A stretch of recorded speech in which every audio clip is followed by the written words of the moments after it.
Hey everybody, welcome to Photo Share and Discussion number 240. What is this? July 8th, 2018.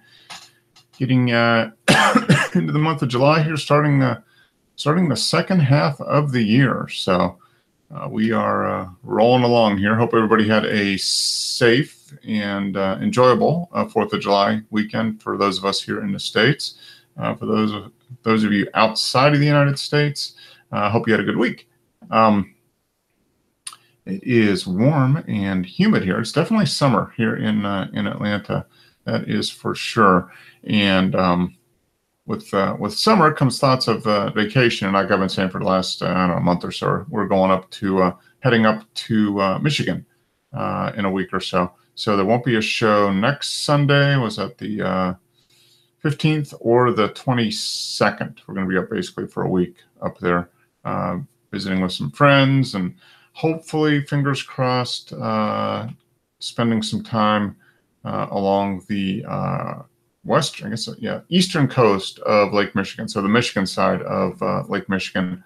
Pam and I are going to take an extra day and a half, almost 2 nights, and just kind of spend some time along the coast of Lake Michigan up there, and where there's supposed to be some decent scenery. There's a couple of nice I don't know if it's a national seashore, but at least a state park that has a lot of dunes and supposed to be pretty scenic, and some lighthouses. So my plan is, been doing some research here, and it looks like there's a few lighthouses / dune / lakeshore environment that I'll be able to photograph with the large format. So that's what the plan is as we get up there, and then we're going to spend a few days with friends up near Traverse City. So pretty far up there, up in the north woods of Michigan. So looking forward to it. I'm going to be taking the Chamonix, the large format camera, with the 135 millimeter lens and the 90 millimeter lens, the new one that I got back in March that I've done a few sheets of film through. Be taking that, and then I'll also be taking up the Olympus. I think I'll take up both the OM10 and the E5. Take both of those up with appropriate lenses and whatever. I got a decent 35 millimeter lens for that. I've got a nice. Pam has a all-in-one zoom. It's an 18 to 150 or something like that. So that's a nice all-in-one lens. So we'll take that up and do some digital and do some film. I think the only film camera I'm going to take is going to be the large format. I was thinking about taking which one can you guys see it? My newly arranged area here, but over there, up there, right there in the background are the Nichromat. So I've got a Nichromat, and I've got Olympus. What is that? OM2? I think it's the Nichromat, and you can see the roller cords up there too. Where we got this is kind of strange, but yeah, I think got the roller cords there, and then the 35 millimeter. 2 SLRs. I might take the maybe one of those. I think I might have a roll or two of black and white. If not, I can probably stop. We're going to stop in Cincinnati on the way up and meet with a friend on Cincinnati, and then we're going to be driving through Indianapolis and that type of thing.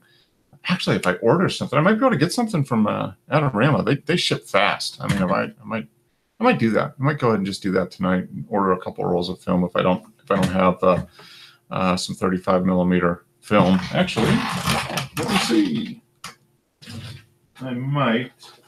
I've got my moving stuff where I got my file cabinet that's normally over there is now back behind here because I've been moving stuff around. I can't tell if I have any film in there or not, but I might. Oh, look at that. There is a bag of film. Let's see what we got. Oh, I got fair amount of stuff. All right, so I got a Ziploc bag with some film in it. So let's see what we got. I got an empty box of FP4. That's the film I used in the Chamonix. I've got a box of Ilford HP5 Plus. That's a 400 speed film. Oh, and this expired. Oh, this is expired film. I've had this for like 2 years or 3 years probably. But I've got a roll of that. Is that a 36 roll? 24 exposure. So I might take that up. I've got a couple more in here. I've got some Fuji Superior. No, oh, this is Tri-X. Yeah, okay. Extra, no, Superior Extra 400. So color, C41, 24 exposure. So I've got that. That might be fun. We'll see. Let's see what else I got here. Oh, I got a roll Kodak. I kind of forgot about this. I got busy with work and starting the business and everything, and then I got the large format camera last year, which of course has taken all my creative efforts. Oh, I've got a roll of Tri-X 400. That's interesting. Yeah, I might take that up. I've had that for a couple of years, so it's probably technically expired at this point too. So we've got an expired roll of HP5. I've got a couple 400s. Maybe some like low light photography. Let's see. This is Mark's Film Show. I've got another. Okay, I must have. Did I get a sale on? Oh, I did. There was a camera shop in town that was closing, unfortunately. But this is probably expired too. This is another roll of Superior 400 speed. Oh, I have more of this than I thought. I guess kind of do an inventory here as we go through. Oh, okay. So FP4. I've got a roll of FP4, 125. That's nice.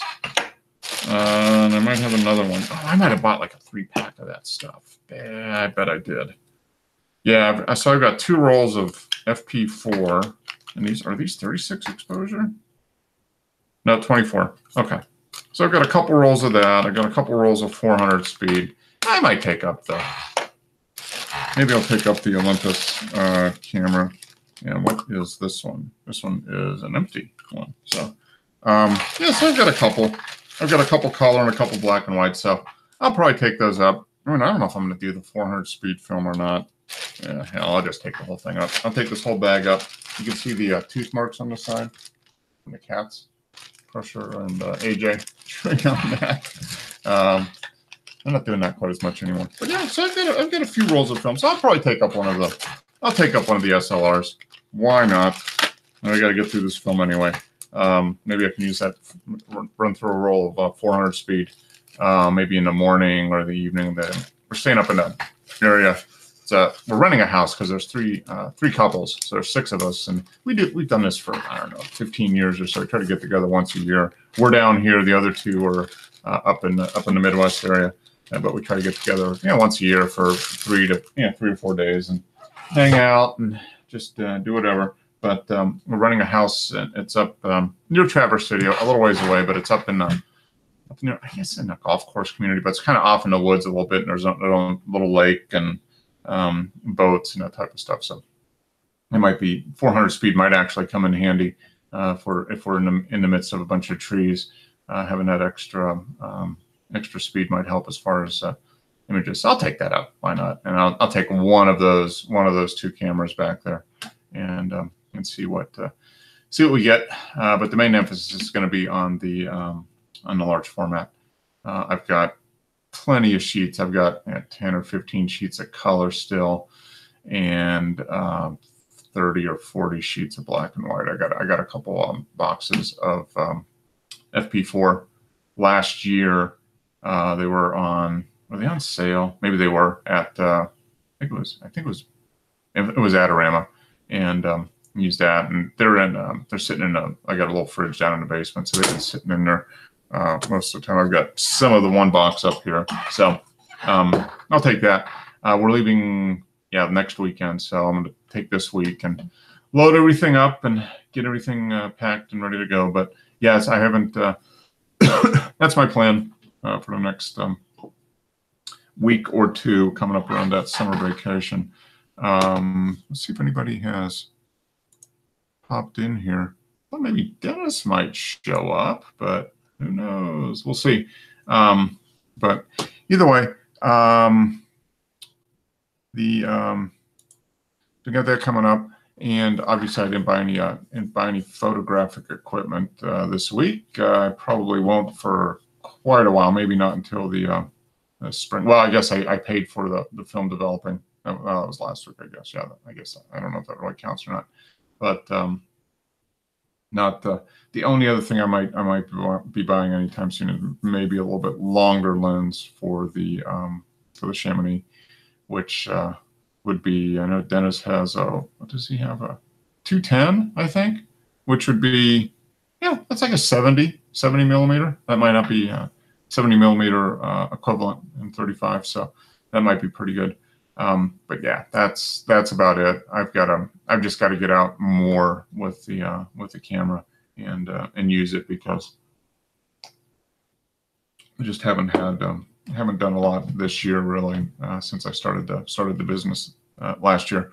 But hopefully be able to free up some time here, especially get back into it here over the next couple of weeks, and then continue that through the fall. I know that place that Wes has mentioned a couple of times. He went there last year. It's down southwest Georgia, so a couple hours, maybe 2 to 3 hours from us, down near, I guess it's near Columbus. Is it Providence Canyon State Park?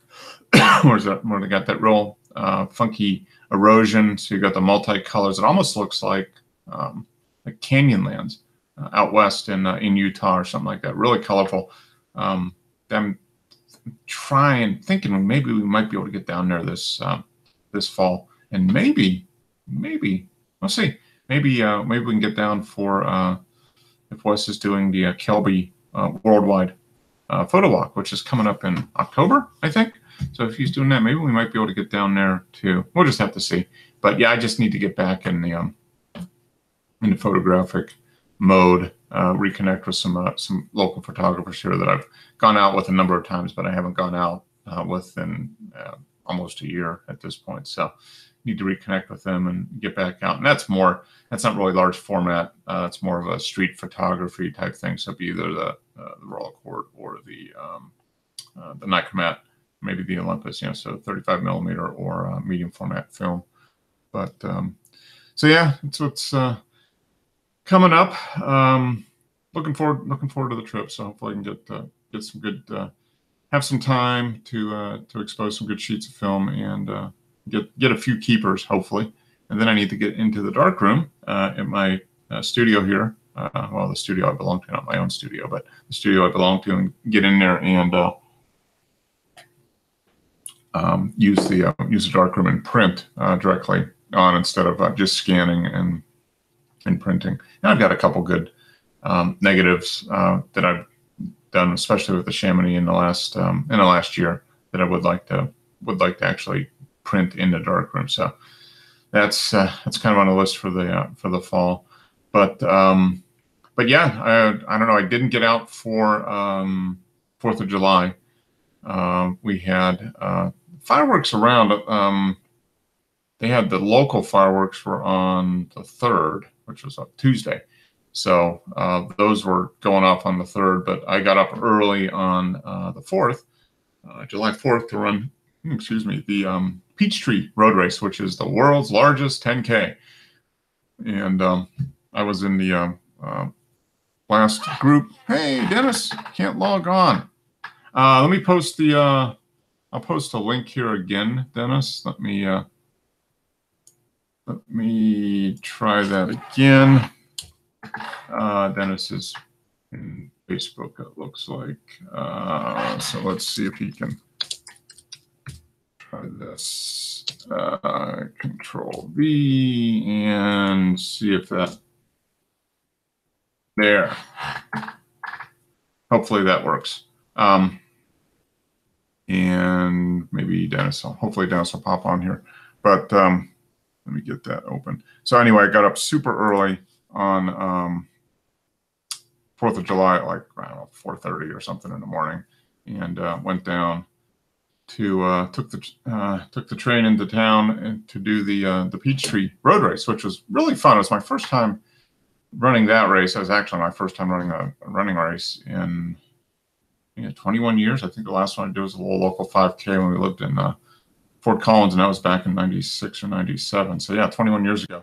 But it was fun. 60,000 of your closest friends running down the street. Hey, Dennis, you made it. Yeah, that link you sent, Mark, doesn't work, and Wes is trying to log on as well. All right, let me get another one here. I was just yammering away here. Let me post that in new link. Control V. All right. Yeah, I don't know why it worked. I've done the same thing I've done every other week, which was kind of pull up the link, post it, and then start the show. So I don't know. Yeah, what it does, Mark, it brings you up, but we don't join. Oh, just get you straight to YouTube, and and then nothing on there. Okay, let me. I'm gonna put that in. I'm messaging Wes as well, just to see.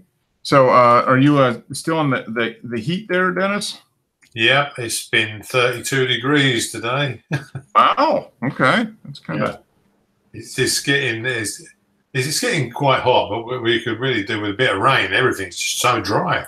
Yeah. Okay. Yeah, we've had a lot of rain here. It hasn't rained in a week, which was nice. It's really probably about the longest we've gone without rain in 3 months. So I know it's good fun because we was out on the boat.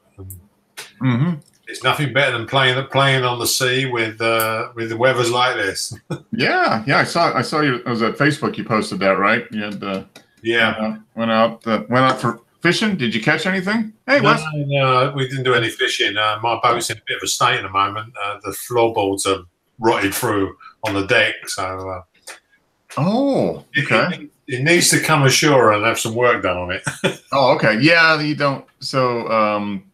So you weren't able to really walk around on the deck, or you just had to sit in the pilot house, pretty much, or what? Oh no, we could use it. It's just the floor's a bit dodgy in places, like that dodgy, sink through, fall through the floor and down to the bottom of the North Sea. That wouldn't be good. Yeah, the boat itself's okay. It's just I put a new floor down about 5 years ago, but okay, all right. It wasn't marine grade, So okay, so it wasn't like pressure treated and waterproofed and all that stuff. Yeah. Our fiberglass resin put non-slip, so sealed all the joints. Didn't make any difference. Felt the pieces in the end. Yeah. So how big a boat is it?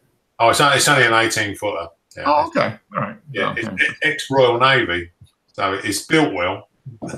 So you bought a used Royal Navy? Was that like a landing boat or something? Yeah, no, it was just one you see on the side of the ships. They used to just lower them down on the davits, Okay. All right. Yeah. Got an air-cooled diesel chugger engine just to come ashore, Okay. Yeah. It's ideal for fishing down the creeks and. Oh yeah, I would think so. Yeah, just kind of putters along and gets where it needs to go, huh? Yeah, but I think it was about a year ago the government has implemented EU law, made it illegal to catch the bass.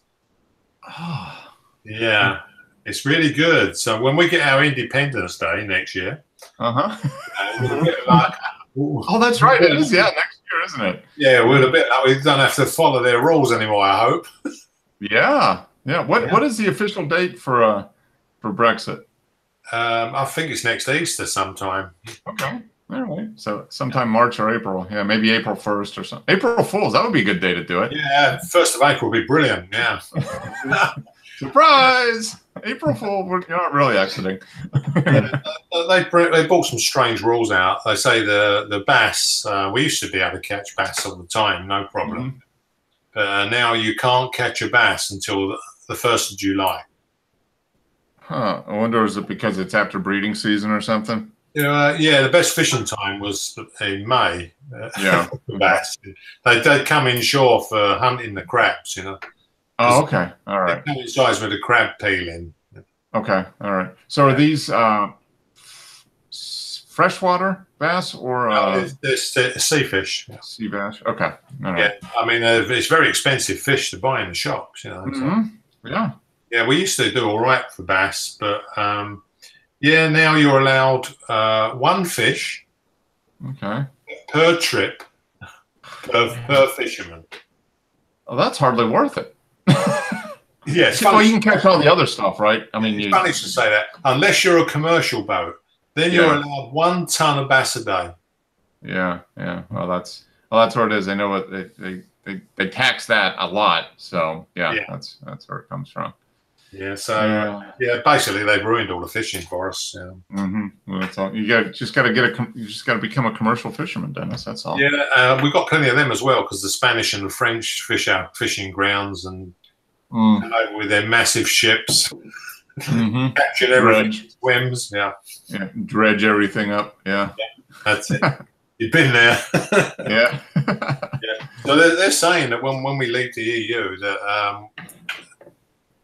the British government will then control our fishing grounds. But okay. yeah, so they'll be able to say who fishes in our ground in our territorial waters, I suppose. Yeah. Yeah. Kind of go back to what it was before, where each country kind of controlled its own waters. Yeah. Or we go back to what it is now. Like everyone ignores the rules and just catches what they want. Yeah. Unless you get caught, of course, then the fines are quite heavy. Yeah. That would be a pretty expensive catch if you did that. I'm sure. Some guy last year got caught with undersized bass on his boat, and he got fined £500. Ooh. Yes. Expensive trip fishing. Yeah. Yeah. Well, it pretty much took away all his profit, and didn't make it. But what's strange, Mark, is when I was in Italy, I went down to the port, and there was trays of sole, and they were so small. I look at the size of the fish that they've caught and they're trying to sell, and in this country, you'd be arrested. It'd be illegal, So just little teeny tiny ones instead. Yeah. Normally, when you think of sole, you think of something that's almost like a dinner plate. It's a good size. Yeah, we go in the supermarket and you can buy bass, and they're like really small, undersized fish. So I go, well, these are illegal, and they go, no, they're farmed. Oh, okay, yeah. They're farmed, you see. So obviously, if they get on my boat, I'll say, well, I got these at the Tesco's, and they're farmed. They're farmed, yeah. We just bought them out for lunch, Yeah, I just I bought them there, brought them out to make it look like make me feel like I was actually catching something. Yeah. So there's no bass left, so we bought our own. Yeah. Yeah. Then just stuck our pole in the water and drank some beer, and then we figured we had a good day on the river. Yeah. You can come ashore carrying your bass, and go tell a fish story, and it'll be good. Yeah. That's it. Yeah. The biggest liar in the world was the one-armed fisherman. He said it was that big. Well, good. Well, so what do you what's the mood with the semifinals? What is it, Wednesday? You guys are playing Croatia. Yeah. England seems to be doing very well. Yeah. Is it exciting? Is everybody just raring to go? Well, the people who are interested in this, they seem to be crazy about it. It's because there is a chance that we're still in it, so there's a good chance. Yeah. Was it the last time you were in the finals was 1966? Is that what I remember? Yeah. Well, that's the last time we won it. Okay. All right. Okay. Yeah. So it'll be 52 years. That'll be good. So are you gonna watch the game? Oh yeah, I should watch the semi-final and the finals. I've watched a few matches. Okay. Yeah. So there's some pretty dirty play going on with some of these countries. So. Oh really? Yeah, I've watched a little bit. I've watched a few minutes here and there. I really haven't. I'll probably watch. I think I will watch the semifinals. That'll be fun. Tuesday and Wednesday night, right? Yeah. Yeah. I mean, one team was playing. They seem to jump on the players. If they can't stop them, they trip them up, jump on them, grab them around the waist. That's why so many penalties and yellow cards been issued. Yeah, well, they've got some good commercials. Have you seen those commercials, Wes? They had, when a football player gets hit, they fall on the ground and they fake. It seems to me like they fake an injury so everybody can take a rest or whatever. And they flop around. Do you see that one for Kentucky Fried Chicken, Wes, where the guy flops around and he ends up flopping all the way through the city, and he pops up in a Kentucky Fried Chicken and orders a new chicken sandwich or something? Yeah, I haven't seen that one. That one's pretty good. And I saw they have a Geico one or when they they slide on their knees. Yeah. And this one, he's like sliding all the way around the stadium, waving at everybody, and he's just, and it's their Geico insurance. So yeah, so we've got a couple good commercials here, Dennis, about making fun of the quirky things that footballers do when they score or get tripped up or something. Yeah, one of my friends on his Facebook page, he put a picture of the sea on there, and it's got a big caption saying "Submarine racing, more interesting than football." Submarine racing. Yeah. Well, I played soccer for a year when I was in junior high. So I was up when I was 13 or 14, and then I've watched it on and off. And I mean, if you know what's going on, it can be pretty interesting. But you really have to know the rules. And But I mean, they are incredible athletes. I mean, you got to give them credit for that. You do rugby in America? Oh yeah, they do rugby. It's mostly it'd be like I don't know if there's official, like I don't think it's an NCAA sport, but it's probably like a club sport at a lot of universities. Yeah. We used to play rugby in school, but it was basically an excuse for a punch up. Yeah, an organized fight, pretty much. Yeah. Yeah, they do. They have rugby. I don't think they have a professional. They probably do somewhere. There's probably a professional rugby league somewhere along the way. But yeah, I mean, we've got pretty much every sport is played at some level here. It's just a matter of who, how popular it is. Soccer is getting more and more popular. I mean, I think it's as American style football is probably losing a little bit because of all the concussions and major injuries and that type of thing. It's strange how like Europe and the rest of the world are like crazy about football. Mm-hmm. Whereas your football is like our rugby, isn't it? Yeah, it is. It's pretty much, it's mostly rugby and a little, I mean, it is. It's pretty much rugby with pads. I mean, that's essentially what American football is. Yeah. And it's probably 90% of rugby. I mean, as far as what you do, it's a lot closer to rugby than soccer. That's for sure. Well, the only American I've seen in the World Cup so far was the referee. Mm-hmm. It's kind of like Americans in the Tour de France. I think there's five American riders in the Tour de France this year. Yeah, there was an American ref doing one of the matches, and America never qualified, didn't it? No, they've got. Well, we've got, what is it, 8 years? It's a split between U.S., Canada, and Mexico. We're splitting the World Cup in 2020, 8 years, I guess, 2026. Right. So I think the majority of the games are going to be in the States, and then there's like 50% here in the States and 25% in Canada and Mexico. So hopefully we qualify for our own World Cup. That would be good. Yeah, we got the tennis on as well at Wimbledon. That's right. Yep, Wimbledon. Because I was watching them taking pictures of the players, and I thought Wes could be there with his 600 mil. Yeah. That's what you need. Were the finals today, or are they next week? No. It's only another week to go yet. Okay, so the finals are going to be next week then. Yeah, okay. Yeah. Usually, I will watch the tennis. Mm-hmm. Yeah, we usually watch a little bit of that, although we're going to be. So, was it the women's final is on Saturday and men's is on Sunday, right? Yeah, that's usual, yeah. Okay, yeah, so we'll be able to watch it. Well, no, actually, I won't be. But, yeah, maybe we'll record it and watch it. It's fun to watch that a little bit. Some of like the Australian Open, we watch that. It seems like that's what was that, February or March? That's pretty early in the year. Yeah. But, yep. So, well, Wes and I had celebrated 4th of July, and so you went fishing, I guess. We don't actually celebrate that. Yeah. I don't know why. I don't know why either. Yeah, we should celebrate really, because if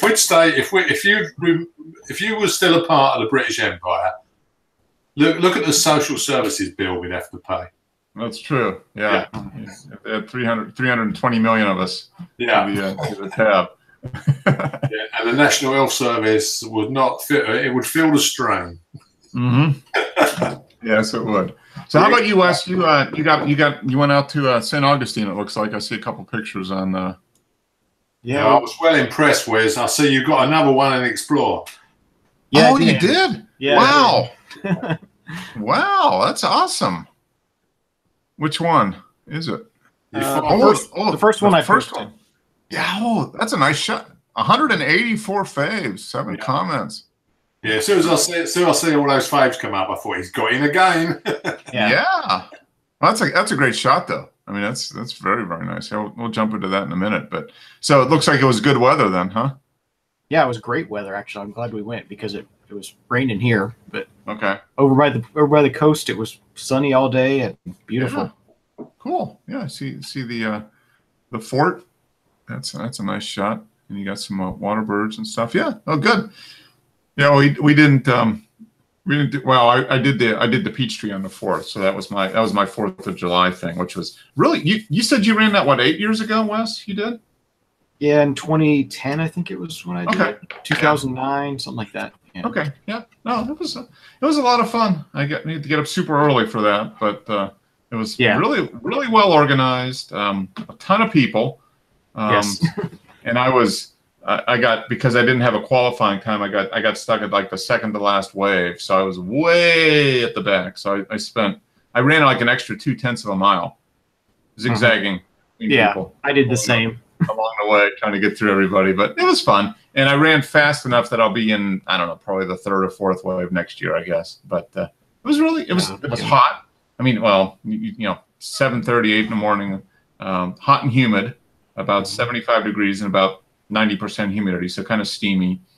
But yeah, I got lucky. It was like 68 or something the year I ran. Yeah, it was like unsurprisingly. Yeah, cool. No, it was a good time. It was a ton of people, and everybody had a really good attitude. So everybody was cheering along the streets. Lots of people come out and cheer. That's fun. Yeah, it was fun, and the weather was it didn't rain. It was kind of hot, but as it warmed up, I started. That was the second to last wave, so I didn't start until 8:30. My buddy was, I ran faster than him, but he actually had a time, so he was in like the 4th wave. So he was done and walking back to the train to go home by the time I started. But yeah, but it was nice. It was very nice. Well, very well run. A good time. So it was. But yeah, we didn't do we had our local fireworks the night before. And we could hear them, but I went to bed at like 9 o'clock because I got up at 4:30. So no firework images for me, but. Yeah, it was a good 4th, and we just kind of hung out and did a little barbecue and relax a little bit. But I'll probably do that again next year. That's a good way to spend the 4th of July morning, I guess. Mm-hmm. So that was it. I'm getting ready for that. If you guys saw the beginning, I actually found some film. I didn't know I had. I just decided. I guess I'm taking up one of my SLRs because I found some 35mm film in this bag. So I guess I'll take one of those. I'll take probably the Nicomat. I think I'll take that up with me along with the Chamonix next week up to Michigan. So that'll be fun. Hopefully get some. We're leaving a day early so we can take an extra day just to kind of hang out along the coast of along the shoreline up there. Hopefully get some images. So that'll be fun. I hope the weather is cooperative. But yeah, good. So let's jump into these images because what time is it? Almost 7. Of course. So yeah. So any equipment purchased by you guys at all this week? I know I didn't purchase anything. No, not me. No? Okay. I've been keeping my eye out for a 35mm. Yeah, there's not many of them about. Yeah, so you have your searches saved on eBay and whatever, and you just kind of wait and see what pops up. Yeah, I was reading a report on a 40mm Voigtlander. It's a 1.2. Oh, man. And it's supposed to, everyone's raving about it, There's not any of them either. they're like $1,000 lens. So wow, yeah, that's sounds like one that once people get them, they keep them. They don't turn around and sell them too fast. Okay, so you're on the hunt, but you haven't found a suitable target yet. well, the only one I'm short of, Mark, is the 35mm. The Zeiss I've got from which I can use on the Leica. Yep. Works fine, but that's the one what smears. Oh yeah. It nets badly and smears because of the filter stack in the Sony. Okay. Yeah. It just doesn't. Apparently, Zeiss have brought out the same lens, but it's specifically built for the Sony camera. It's E-mount. Yeah. Okay. So naturally, it's 200 or 300 more because it's for Sony. Yeah. Yeah. Well, yeah. If you can find one of those used, you'll save a little bit there. That would be What I don't understand, Mark, is that they say you can use the ZM version or Voigtlander's version, and that doesn't smear. So, it's crazy. I don't know what's causing the problem with using the M mount on the adapter. Huh. It's just it's not just vignetting. It is smeared that you can't be fixed. I wonder, could it be? Well, vignetting would happen if it was too far away, basically, so the image circle wasn't filling up the hole. Is it just a little bit closer or something that makes it work? Maybe. I think it's a question of the angle of the light falling on the sensor. Doesn't make any difference to film, does it? Yeah. There must just be some, maybe in the, who knows? It could be the front element, the rear element. There's just something. I think it's a question of the angle that the light gets to the pixels. They're not going directly down. They're going at such an angle that I suppose you're not getting.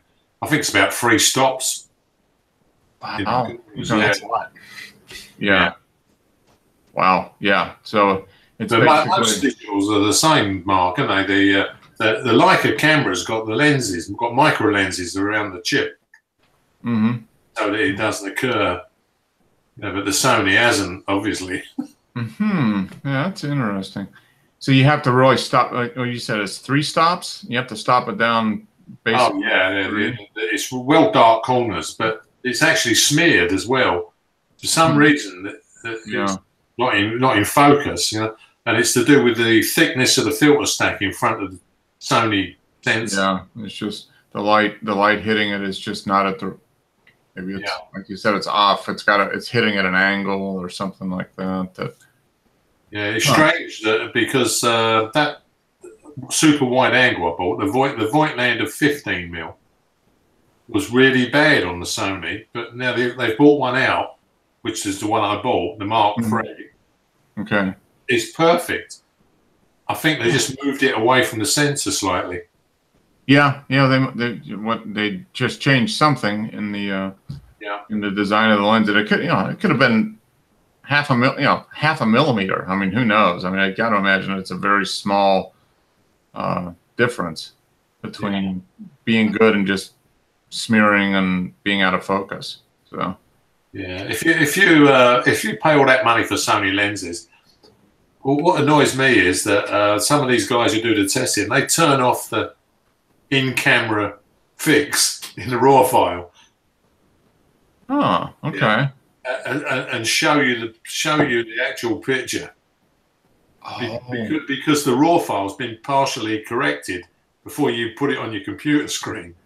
Oh, so it's already correcting the image in camera for whatever whatever it is. Yeah. So some of it's already been done, and I think if you're going to go to that trouble to correct it in the software in the RAW, why don't you fix it properly? Yeah. Why are they leaving a bit more for you to do when you put it in Lightroom? Just so maybe you feel like you're doing something. Maybe that's it. Or you feel that all that money you pay for the lens, and the lens turns out to be a piece of rubbish, really. Yeah. Feel a sense of accomplishment that you were able to tweak it and make it perfect. That's it. Make it perfect. Yeah. All the dark corners. It still comes up on the screen with dark corners instead of pitch black ones, which it should be. Oh man, yeah, well, it's you know, that for their specific lenses. Well, you know, I guess the camera, you can put all kinds of lenses on it with different adapters, but the question is which ones are actually worthwhile to put on. And there's, you know, they pitch it as, oh, you can put almost any lens on here with a proper adapter, but the reality is you probably don't want to put most of those on there because it's vignetted or it's, you know, there's some other artifact that doesn't make it worthwhile. The guys who do the technical testing, I mean, most of them say you can use these lenses on the Sony, but they're never going to work as well as a Sony lens, which was designed and built to go on their camera. Mm-hmm. Yeah. Because the software is already going to correct their lenses. It's not going to do your third-party ones. Yeah. That's the thing, is that they built the software into the lens. Well, the communication between the lens and the camera, so everything is dialed in. Whereas a third-party lens doesn't have. When I use my Leica 90mm on the Sony, it comes out lovely. You don't even have to do anything to it. Mm-hmm. Because there is no vignetting, but then you're looking at a 1,500-pound lens. Yeah, exactly. Yeah. Because the lens is already corrected before it went on the camera. Yeah. Well, it's optically very high grade optically. Yeah, there's no errors in the lens itself. Yeah, that's what you pay for. Yeah, I mean the price of Leica lenses is phenomenal. Yeah, 5,000 for a lens, it's a bit over the top for Mr. Average. Yeah, well, you're paying for the name to a certain extent, but then you're also paying for the engineering behind it. You know, it's going to be that next level above good. It's better than good. You know, it's kind of a top shelf type of lens. Yeah, it's like buying a Chevy versus I don't know, like like a Bentley or something like that.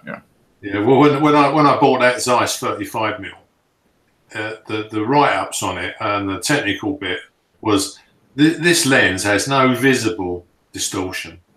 Mm-hmm. It's basically perfection. Yeah. It's a perfect lens. Well. Yeah, but you paid for that. Well, you got it, a few years ago, right? You bought that lens a few years ago? I bought the Zeiss, well, so I got the Leica for that was a gift. Oh, okay. All right. I only paid like £600 for it. Okay, yeah. And it's in this country, it starts off around 1,400. Wow. Okay. Yes, you got quite a deal on that. Yeah. Someone took a pill, as they say. Mm-hmm. Someone took a loss on that. Yeah. Didn't price it right, and you were the one fortunate enough to get in there and get it before somebody else did. Yeah, and it's absolutely perfect, Mark. There's not a mark on the glass, and it's come in its leather case. No. Mm-hmm. Yeah. How much was it used? Do you know? I mean, that was it used. I paid £600 for it used. Yeah. It was probably hardly used at all. Yeah, I would not have paid £1,500 for a Leica lens. Yeah. I would have got a Japanese copy. Mm-hmm. Yeah, you get a Sigma or. That's it. Yeah. Well, they're 90%. Some are even more, like 95% of what your Leica's going to be. Mm-hmm. You don't get the price tag with it. Yeah. Well, that's. It's the third-party lenses have gotten a lot better over the last 5 or 6 years. I mean, they really have. The quality is everything is everything is as good as the original. Especially in the Canon, Nikon mounts.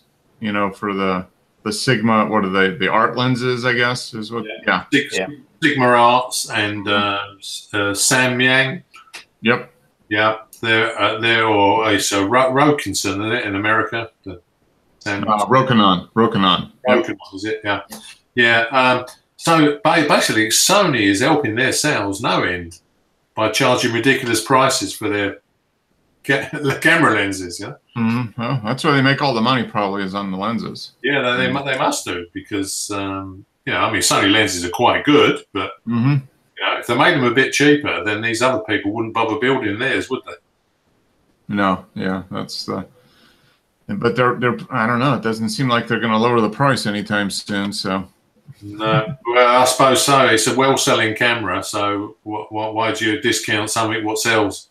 Exactly. Yeah. If it stops selling or drops off a lot, then they'll change their the pricing structure, I guess. I wouldn't buy a Leica digital camera for 7,000 when you know, and Leica doesn't have to sell them cheaper because they're selling everything they're making. So. Yeah, there's enough people lining up to pay full price for it. That's it.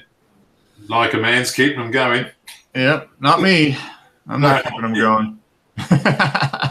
Although I can say I do own a Leica lens now. Yes, you do, which is very good. You got a good deal on it. Yeah, I still think Voigtlander and Zeiss are just as good. They might not last 3 lifetimes, but neither will I. Yeah. Maybe you only get 1.5 or 2 lifetimes out of them. Yeah, this is it. I mean, the Voigtlander lenses are built really nicely, and the Zeiss. You can't say they're rubbish. So yeah, no, they're both very, very high quality lenses. You can't, just maybe just a notch below, but not much below the Leicas. And Wes is certainly getting his money's worth out of that 600 mil.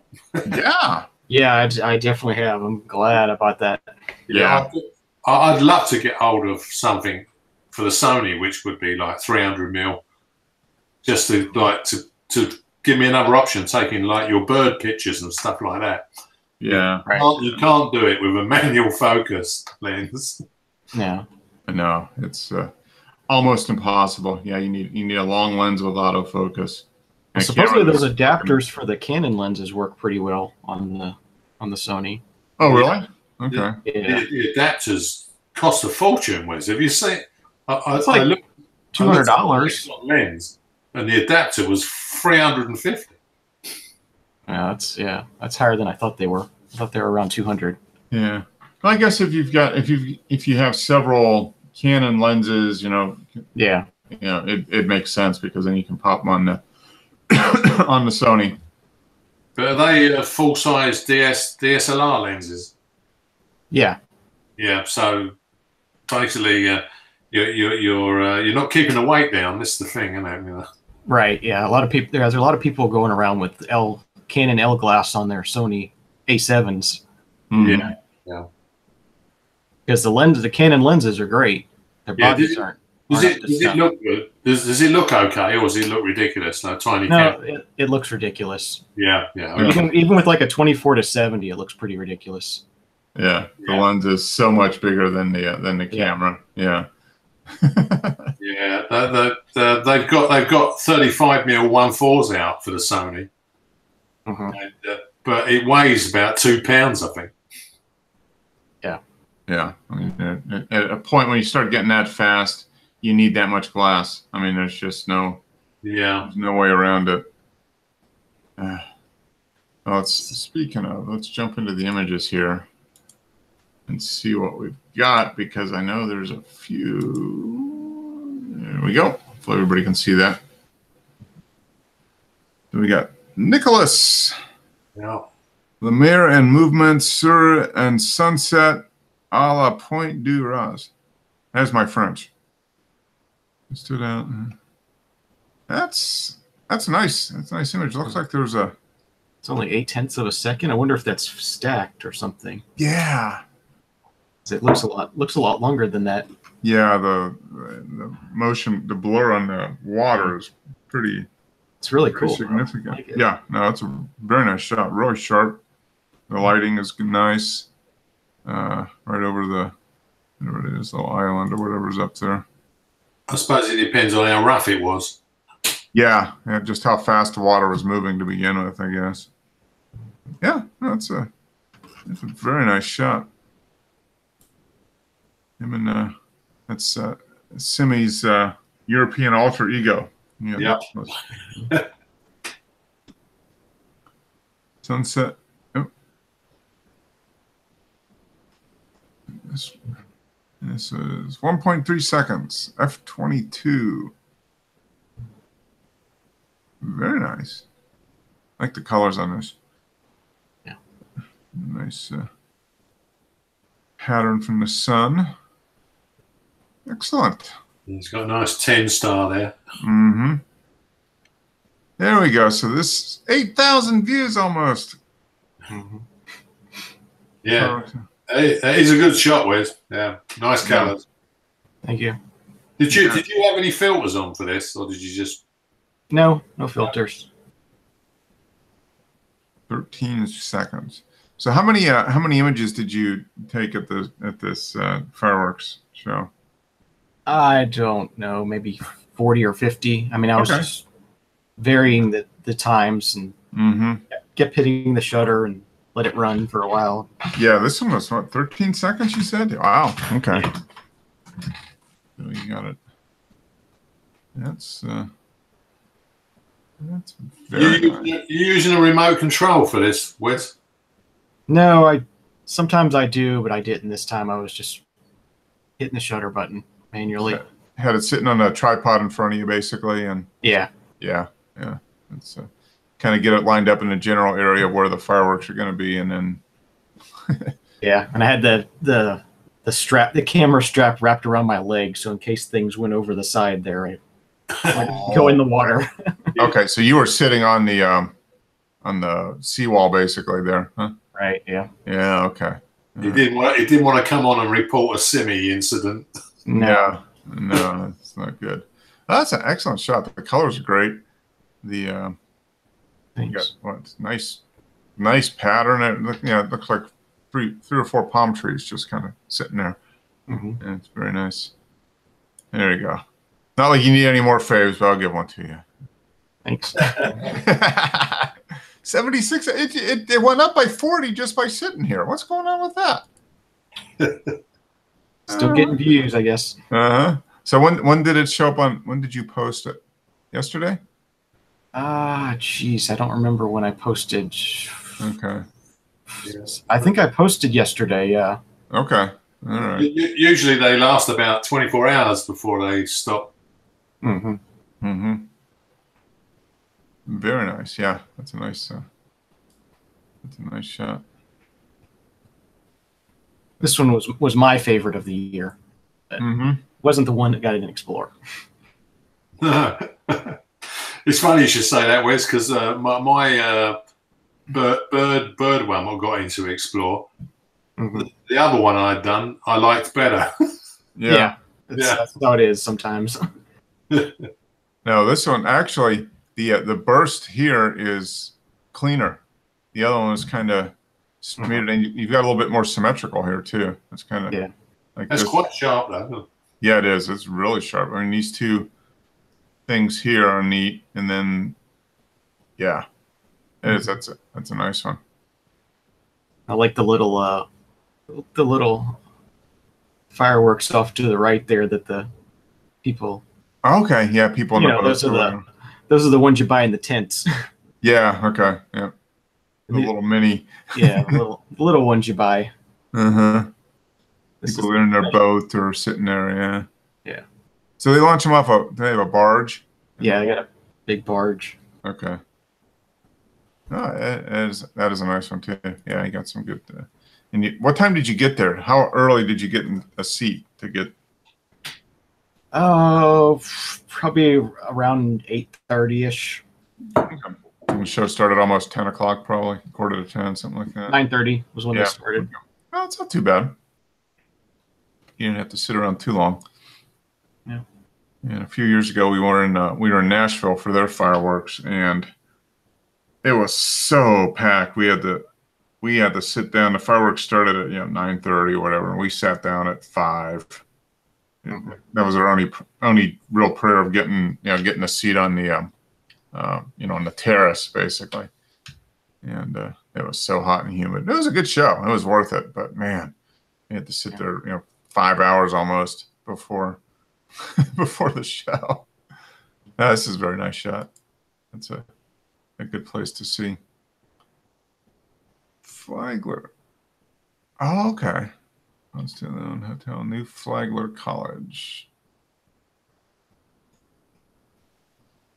Oh, okay. Yeah, we didn't go. We didn't go in here. I don't. No, I don't think we did when we were there. Yeah, it's a really cool place. Yeah, it's got Definitely worth seeing. Yeah.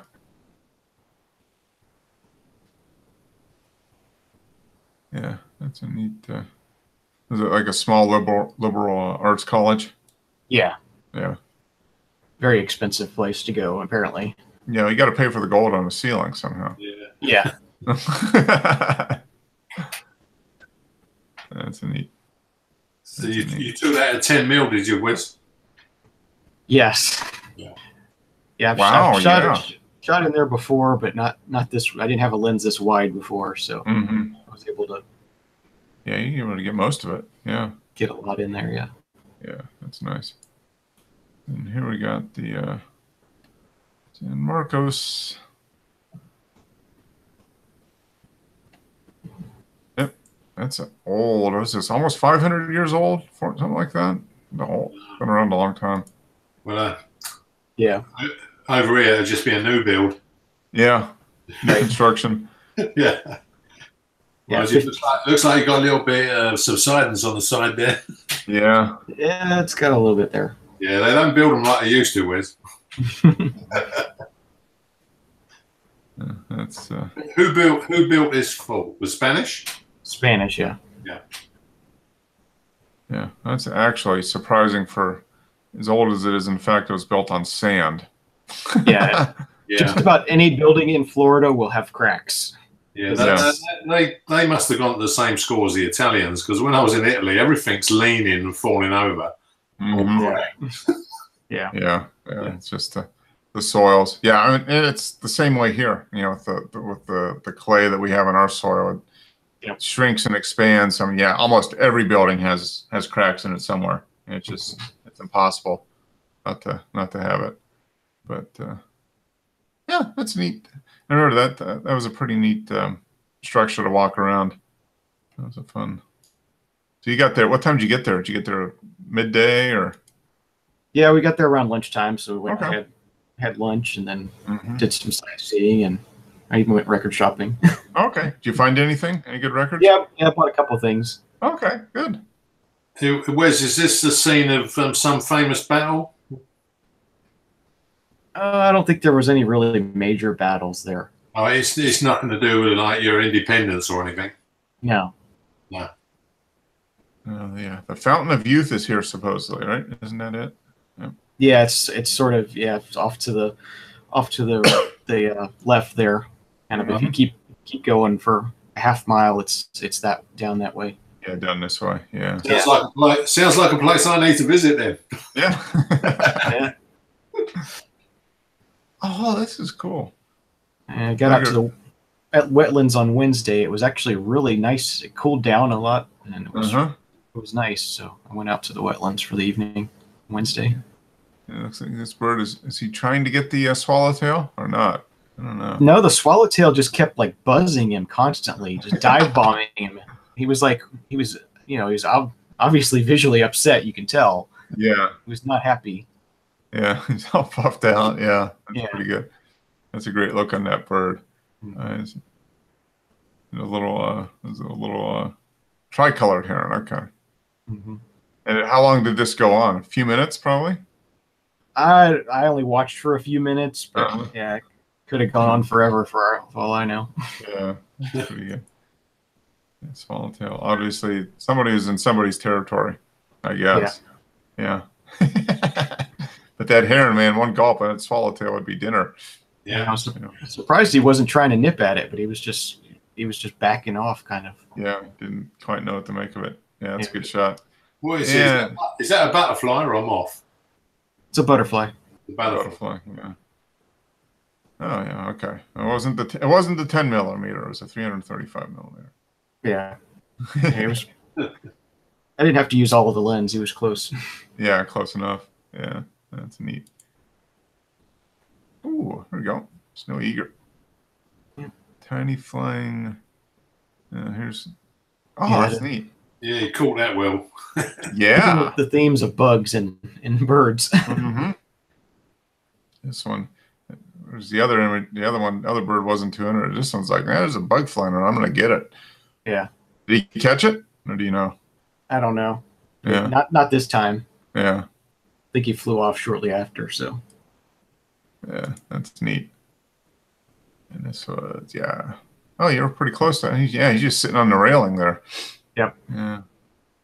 Huh. That's a neat shot. Nice background for that too. Mm-hmm.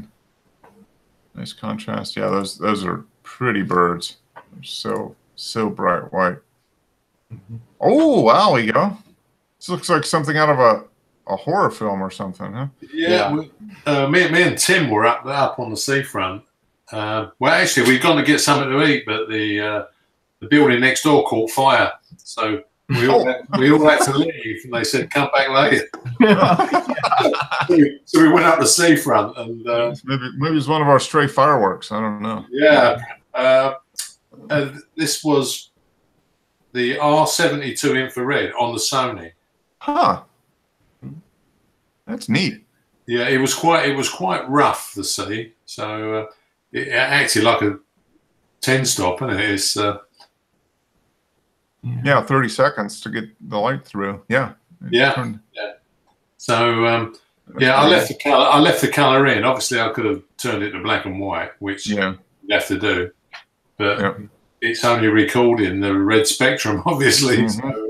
So it's very hard to focus when you got the infrared filter on. Yeah. Mm-hmm. Yeah, and of course, there's no infrared marking on the lens, so. Yeah, you don't have any idea. Yeah, you're not. Infinity is not infinity, is it? When you're using infrared. Yeah, exactly. No, it looks like it's pretty sharp. I mean, just an experiment. Yeah, that came out neat. That's a neat. Yeah. Across the other side in the other county, that seems to be clearer than this jetty this side. Mm-hmm. It was the jetty I focused on. Okay. Yeah, no, that's a neat. The color's pretty dramatic, so that's a neat one.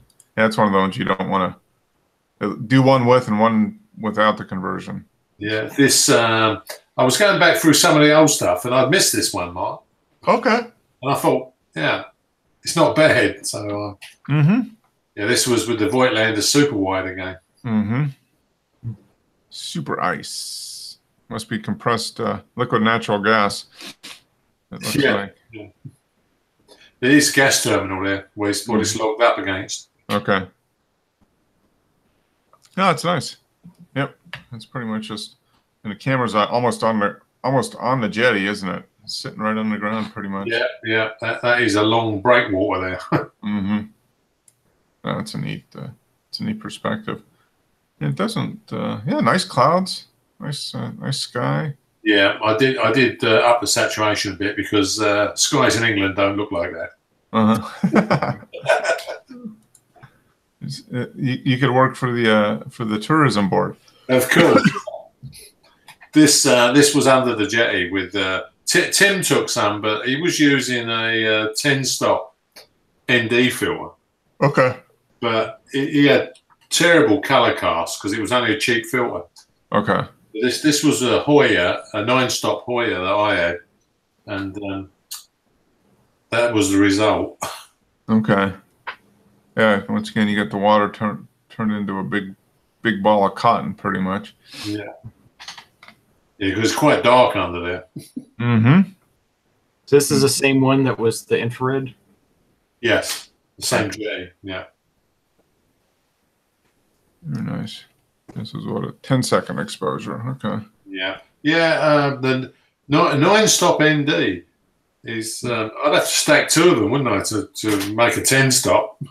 Yeah, you would actually. Yeah. But I didn't have 2, so that was the best I could do. Well, it came out nice. I mean, nice and sharp. The structure of the pier or whatever is nice. Yeah, this was the Voigtlander, so I just done hyperfocal focus. Yep. No, that's neat. And I like that it's slightly off center. This is not, it's not quite on center, so it's a nice. Yeah, it was quite rough actually, because a few seconds after taking this, those waves come up over the top. Oh, okay. You don't want seawater on your camera. That would not be good. Because I always remember the guy flogging his Sony A7 on eBay because they'd refused to repair it. Yeah. Yeah, he left it in the rain, even though Sony's advertising at the time said it was water resistant. Yeah, which was correct, because he said when he took the lens off, that's when the water came out. Oh. Yeah, so obviously they're only waterproof from the inside out. Yeah. Keep the water in. Yeah. Keep the water in with no problems. Yeah. Oh, man. Well, good shots, Wes. Another Explorer. I think it's the. Is that what your third image in Explorer? I think that's the 4th or 5th. Wow. Yeah, he's going well. Yeah. Keep it going. Hopefully. I don't know. Yeah. Do you have any more shots from the 4th that you haven't gone through yet, or? There's still some more. I posted a bunch, but I only shared a couple. Yeah. Here. But yeah. Oh, cool. No, it's fireworks is they're hard to get, but when you get them right, they look really nice. So it's. I took some pictures of my friend's twins with the Leica, the 90, and the background blur is superb. But I thought I can't really put them on the internet because I need the parents' permission to do that. Yeah, it's probably not something you want to do. Yeah, it's a shame really, because I thought, oh, that's come out really nice. Yeah, you just need to get a model release for it. Get them to sign a model release. Yeah, that's right. Yeah, I'll make you famous, boys. Yeah. We're gonna get you on Explorer. Yeah. It's an Explorer. That'll do it. Yeah. I'll say, here, mother, look. Yes. I've got 200 faves. Yeah. Well, I wish good luck to England in the semifinal against Croatia on Wednesday. It's a night game for you. Was it about 8 or 9 o'clock at night your time, right? I think. I don't know. I haven't followed it. I just see on the phone on Sunday that we won 2-0. Okay. So. Yeah. It's well. Good luck to England, and if England wins, I will. I was thinking maybe I can go get like a proper London Pride or something like that. And toast it with a. Have a nice holiday then, Mark. Yeah. Well, good. Good show, guys. Good images as always. Wes, congrats on Explorer. I have yet to make it. I think maybe I'll make it sometime. That's your goal for this trip. You're getting an Explorer. Yes, I get an Explorer. I'll have to fake it up like Simi does, maybe before I can do that. Maybe. Yeah. Are you going to be developing your 4x5 yourself? I'm going to try to do a couple double on the color, and then I'll wait and see what Wes gets with his. Okay, and then I'll develop the second. I'm going to take seconds of a few shots. That's kind of my goal. But there's supposedly going to be some good lighthouses and not seascapes, but waterscapes, I guess. Although the Lake Michigan is pretty much just like an ocean anyway. It's a pretty big body of water. But looking forward to it. Hopefully the weather cooperates and we have some time and we can find a few good spots. So we will see. Either way, the break will be good. So no show until the 29th. That'll be the next one. 3 weeks. Yep. So already lots of time for you to develop your film, Wes, and for you, Dennis, you can get out and try that. What positive? Is that what you're going to try to do? Get out with your positive? Yeah, I've got that Harman positive 4x5. Okay. All right. Yeah. Running out of subjects, Mark. We got to travel now to there's only X amount of pictures I want of Hadley Castle. Yeah, that's true. You need to You get a go up to the Lake District or something like that. That's a little way. That's a little ways away for you, though. That's about a 7-hour drive from here. Yeah. Wow. Okay. Yeah. Okay. Well, go to the other side of London. Take the train all the way through town and get off on the far station. Maybe there's some stuff over there. Yeah, we did. We went and done that. Hampton Court Palace is on the other side of London. Oh, okay. So that's at the. What would that be? The western end of the train, I guess. Yeah, because you're. Yeah, you go up to London and just as far out the other side. Yeah. Okay. All right. So well, you've already been there. How about Stonehenge? I want Stonehenge. I want Stonehenge. Well, I mean, there's not a lot to see at Stonehenge. Yeah, that'd be good on positive. Harmon Positive, I guess that'd be. Yeah. Stonehenge is the worst road in this country. Oh, really? The A303, and if you're going down there, you usually take hours in traffic jams getting past Stonehenge. Oh, okay. That's the problem. There's always a traffic jam around it. It was never a problem when the Druids built the place. Yeah. What was it? 1,000 years ago? Is that when it was? Yeah. Oh, yeah. It's a long time back. Yeah. Yeah, that must be one of the oldest. But there are theories that it's a navigation thing for outer space. You know. Yeah. So if you watch all the Aliens Were Here shows that we have on the Discovery Network, the History Channel, all the all the aliens. Yeah, it was a navigation for space aliens that were here before us. Some guy who's been up in a space shuttle probably has lined up all these stones across the United Kingdom, going right across to Africa, and it's an actual instrument landing system for a spacecraft. Oh, okay. You never know, I guess. No, you can't disprove it. If we could go back and ask the guy. Yeah. That's one of those things. Yeah, you probably not, but you can't say it isn't 100%. So this is true. Yeah, it could. That's great. You toss something out there that can't be disproven. Even though you have no idea what it is, but you can come up with some wacky idea, and there's no way to prove it one way or the other. Yeah, I was watching your series Stargate. When they. Oh, okay. Yeah. They actually had a chamber underneath Stonehenge where they found some weapon. Oh, okay. I watched a little bit of Stargate. I haven't watched too much of that, but maybe I'll have to revisit that and find out the secret weapon under. The sci-fi. It's like Star Trek, isn't it? They seem to bring a lot of science fiction and fact mixing. Mm-hmm. Oh yeah. That's always been the benchmark of good science fiction writers. They take a little bit of what we know now and then try to extend it way out into the future and mix it up a little bit and. Yeah. Suddenly you've got a novel. So. Well, obviously, the one they done about Area 51 with the alien, the autopsy. Yeah. Oh yes, alien autopsy. Yep. The only thing they done wrong was the telephone. The cord on the telephone was not out. Sort of a few years after this was supposed to have taken place. Oh, okay. There you go. Yeah.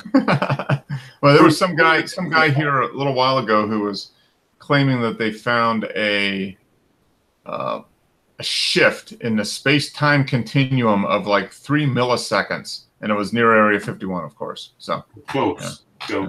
It's that alien ship that they're hiding there that's warping the space-time continuum. So there's a wormhole at Area 51. Just so you know. Well, I find it really strange, Mark, that all these spaceships what come down and land in the United States and here, they always land somewhere where there's only one person.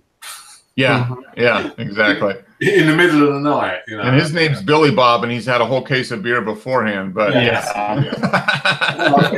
I'll start believing in aliens when they actually land in the local park here, so we can all go and have a look. Yeah, land in the land in Times Square, land in the middle of London, just plop down and say, "Hey, we're here." No, they probably wouldn't come to London because they get a parking ticket immediately. That's true. Yeah. They wouldn't be able to pay, and then they would impound the spaceship, and how could they get back? Yeah. There'd be an intergalactic incident. Yes. Wouldn't want that to happen. Okay, guys. Hey, good show. Appreciate you showing up, and we'll be back in 3 weeks. See you in a few weeks then, guys. All right. Take care. See you then. See you, Dennis. See Night. you, Wes. All right. Bye.